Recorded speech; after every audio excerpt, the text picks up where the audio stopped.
Halo rekan-rekan semua, kembali lagi bersama saya Arif. Nah, di sesi kali ini kita akan membahas mengenai web caching. Sebenarnya kalau kita mengakses suatu internet, ada namanya waktu respon. Waktu respon itu adalah waktu di mana kita bisa menerima atau kontennya tersedia ketika kita mengakses suatu situs web. Ya. Nah, waktu respon dapat dipecahkan menjadi 3 kontributor, di mana hal ini terjadi karena 3 hal.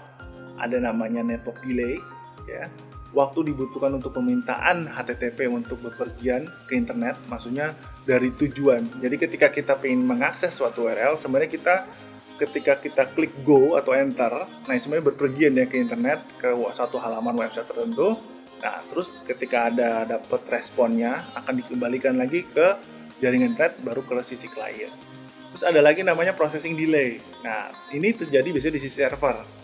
Jadi misalnya ketika kita minta request konten atau melalui URL, nah sebenarnya kita merequest konten dari apa yang ada di dalam situs atau URL tersebut. Nah, ketika dia mencari URL yang kita minta, dia ada waktu proses ya, proses mencari konten-konten yang apa yang perlu disiapkan sehingga tersaji di dalam komputer kita. Ini namanya brand processing delay. Nah, yang terakhir adalah data access delay. Nah, waktu dibutuhkan untuk aplikasi web untuk mengambil data dari penyimpanan. Jadi, sebenarnya ketika kita mengakses suatu web, jadi contoh tadi www.binus.edu, nah sebenarnya kita mengakses situs Binus. Nah, dalam membuat suatu aplikasi Binus ini menggunakan suatu bahasa program. Nah, bahasa program ini dibentuk oleh beberapa metode atau pemrograman. Nah, pemrograman ini ada di dalam satu storage. Nah, ketika dia mengakses, dia akan mencari ke storage tersebut untuk disajikan ke komputer kita. Nah, dalam waktu proses itu dibilang namanya data access delay. Ada relate-nya antara waktu respon ini dengan namanya web caching. Nah, web caching ini sebenarnya solusi atau metode yang paling efektif untuk mengurangi keterlambatan jaringan atau latensi respon. Nah, bagaimana sebenarnya web caching itu berbeda? Atau fungsi apa yang bisa dilakukan oleh web caching dalam mengakomodir percepatan dari internet? Yang pertama adalah meningkatkan dan mempercepat penjelajahan. Jadi, web caching ini pertama kali bekerja. Jadi kalau kita mengakses suatu website yang belum pernah dikunjungi sama sekali, dia akan waktu responnya akan lebih lama. Kenapa? Dia mencari semua resource, mencari semua konten atau akses dan lain-lain untuk kita disajikan di komputer yang kita gunakan untuk mengakses tersebut. Nah, dia akan menyimpan tuh di dalam browser kita apa saja yang dibutuhkan, history dan lain-lain seperti itu ya. Nah, terus di satu waktu atau di lain waktu kita ingin mengakses lagi di website tersebut, maka prosesnya akan lebih cepat. Kenapa? Karena dia udah melihat bahwa website tersebut sudah pernah dikunjungi dan konten apa yang tersedia, ya. Nah, secara histori udah dijelajahi udah disimpan dalam browser kita. Nah, yang ketiga adalah kita bisa menampilkan website tersebut meski network sedang down. Bagaimana bisa pertanyaannya? Ya itu balik lagi.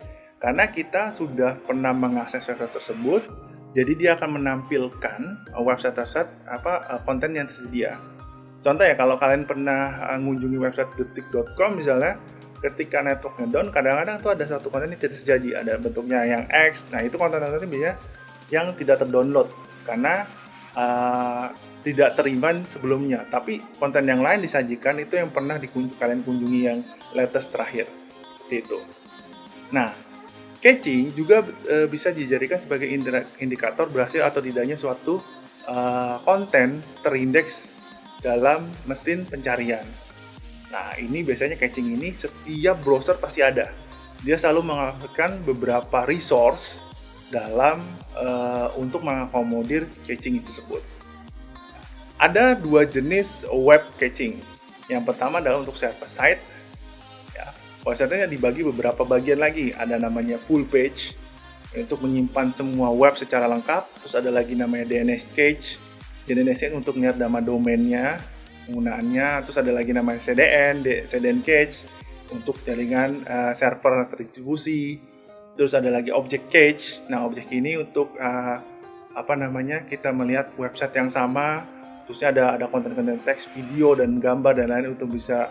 Nah, ini dimaksud object cache. Ada lagi opcode cache untuk menggunakan misalnya kalau kita website menggunakan PHP. Nah, ini opcode cache ini udah diakomodir seperti itu. Dan terakhir adalah fragment cache. Nah, ini mirip dengan object caching, tapi dia menawarkan pada website tertentu. Jadi kalau penggunaan web, widget atau ekstensi, nah ini di dalam fragment cache. Dan terakhir ada browser side caching. Nah, ini biasanya untuk menyimpan elemen-elemen seperti pemrograman HTML, CSS, JavaScript, gambar, dan lain-lain. Nah, ini biasanya dalam cache browser. Terus ada lagi di dalam cache browser ini menyimpan data personal. Jadi kalau kita melakukan login, data transaksi, konten khusus, nah kita pengen nge-save atau pengen melihat historinya ada di dalam browser cache ini. Ini ada di dalam setiap browser. Nah, kekurangannya, jadi kadang-kadang membuat aplikasi error ya. Jadi kalau terlalu banyak cache, kadang-kadang banyak penumpukan dan membutuhkan resource yang banyak di dalam komputer kita. Nah, ini misalkan suatu delay. Nah, terus kadang-kadang menghambat lagi namanya akses terhadap update terbaru. Jadi kalau seandainya ada konten yang sudah lama, terusnya tidak diperbarui oleh administratornya, nah ini bisa menjadikan konflik. Nah, oleh karena itu kita perlu clear cache dulu, baru nanti update lagi dengan yang baru. Seperti itu. Nah, sekian untuk sesi kali ini. Saya sampaikan, sampai jumpa lagi di sesi berikutnya.